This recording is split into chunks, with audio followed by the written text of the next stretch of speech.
5 seconds. Start. தலைவர் அவர்களே, மாண்புமிகு நிதியமைச்சர் அவர்களால் தாக்கல் செய்யப்பட்ட வரவு செலவு திட்ட அறிக்கை மீது எனது கருத்துக்களை தெரிவிப்பதற்கு வாய்ப்பளித்தமைக்கு நன்றியை தெரிவித்துக் கொள்கிறேன். இந்த நிதிநிலை அறிக்கையில் பல்வேறு வளர்ச்சி திட்டங்கள் பற்றி விரிவாக சொல்லப்பட்டிருக்கின்றன. இந்திய துணை கண்டத்தில் நமது தமிழகத்தை முதல் மாநிலமாக உருவாக்குவதற்காக பல்வேறு நலத்திட்டங்கள் தீட்டப்பட்டிருக்கின்றன. தமிழகத்தில் உள்ள அனைத்து மாவட்டங்களையும் வறட்சி மாவட்டங்களாக அறிவித்து வறுமை கோட்டிற்கு கீழே வாழும் அனைத்து மக்களுக்கும் வேலை வாய்ப்பை உருவாக்கும் திட்டத்தை அரசு அறிவித்திருப்பது கண்டு அனைவரும் பாராட்டிக் கொண்டு இருக்கிறார்கள்.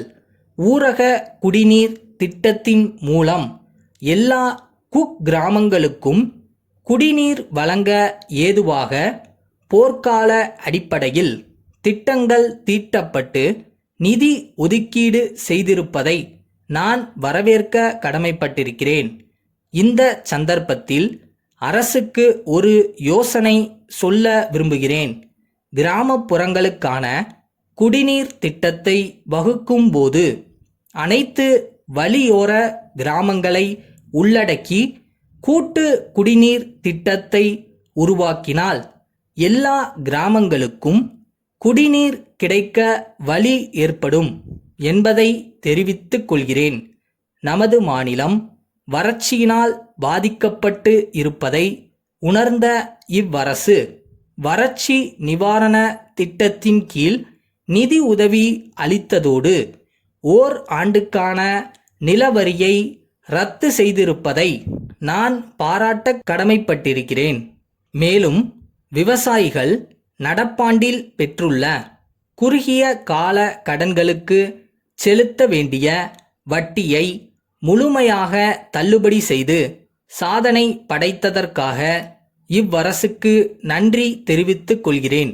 அடுத்ததாக, மீனவர் வீட்டு வசதி திட்டத்தின் கீழ் அனைத்து மீனவர்களுக்கும் வீடுகள் கட்டி கொடுக்கவிருக்கும் திட்டத்தினை அறிவித்திருப்பதற்காக என்னுடைய மகிழ்ச்சியை தெரிவித்துக் கொள்கிறேன். கடலில் மீன்பிடிக்க செல்ல முடியாத காலங்களில் மீனவர்களின் குடும்பங்களை பாதுகாக்கும் வகையில் 3 மாத காலத்திற்கு நிவாரண உதவியை வழங்க அரசு முன்வர வேண்டும் என்ற எனது கோரிக்கையை அரசுக்கு தெரிவித்துக் கொள்கிறேன். அதேபோன்று ஆதி திராவிடர்கள் மற்றும் மிகவும் பிற்படுத்தப்பட்டவர்களின் நலனுக்காகவும் பல்வேறு திட்டங்கள் இந்த நிதிநிலை அறிக்கையில் சொல்லப்பட்டிருக்கின்றன. ஆதி திராவிடர் இன மக்களின் குழந்தைகளுக்கு சைக்கிள்கள் வழங்குவதைப் போல மிகவும் பிற்படுத்தப்பட்ட மக்களின் குழந்தைகளுக்கும் வழங்க வேண்டுமென்று அரசை கேட்டுக்கொள்கிறேன். பொது சுகாதாரத்தை மேம்படுத்தவும் கிராமப்புறங்களில் உள்ள ஏழை எளிய மக்கள் தங்களுக்கு வைத்திய வசதியை பெற வேண்டும் என்பதற்காகவும் போதிய நிதி ஒதுக்கியிருப்பதை நான் வரவேற்கிறேன். கிராமப்புறங்களில் செயல்படும் ஆரம்ப சுகாதார நிலையங்களில் இடவசதி இல்லாததால் நோயாளிகளுக்கு படுக்கை வசதிகளை ஏற்படுத்தி தர வேண்டுமென்று கேட்டுக்கொண்டு என் உரையை நிறைவு செய்கிறேன். வணக்கம். வேலூரில் இருக்கும் சரவணபவா அரிசி ஆலை நிறுவனம், சென்னை கிழக்கு தாம்பரம் சண்முகம் சாலையிலுள்ள ரங்கா அரிசி மண்டி உரிமையாளருக்கு எழுதிய கடிதம். அன்புடையீர், நாங்கள் புதியதாக அரிசி அரவை தொழிற்சாலையை ஆரம்பித்து உள்ளோம். வேலூர் மாவட்டம் சிறந்த ரக அரிசியை உற்பத்தி செய்வதில் முன்னோடி மாவட்டங்களில் ஒன்றாக திகழ்வதை தாங்கள் ஏற்கனவே அறிந்திருப்பீர்கள். நாங்கள் பொன்னி, சிறுமணி போன்ற உயர்ந்த ரக அரிசியை மிக சன்னமான முறையில் அறவை செய்து தமிழகத்தில் உள்ள அனைத்து மொத்த வியாபாரிகளுக்கும் அனுப்பி வருகின்றோம். தாங்கள் சென்னையை அடுத்த தாம்பரம் பகுதியில் அரிசி மொத்த வியாபாரம் செய்து வருவதாக நாங்கள் அறிகிறோம். தங்களுக்கு தேவையான அனைத்து ரக அரிசியையும் நாங்கள் விநியோகம் செய்ய தயாராக உள்ளோம்.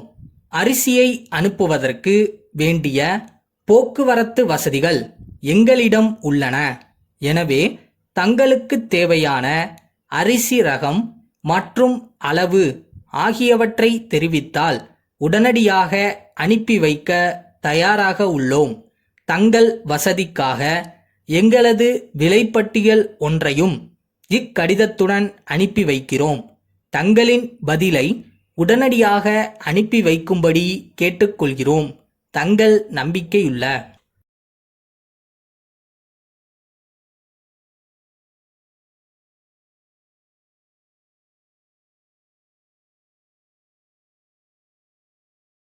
பிறக்கும் போதே எல்லாத்தையும் கற்றுக்கிட்டா பிறந்தோம். காலப்போக்கில் ஒவ்வொன்றா கற்றுக்க வேண்டியதுதான். இதுக்கெல்லாம் கவலைப்படலாமாடா அப்புறமா?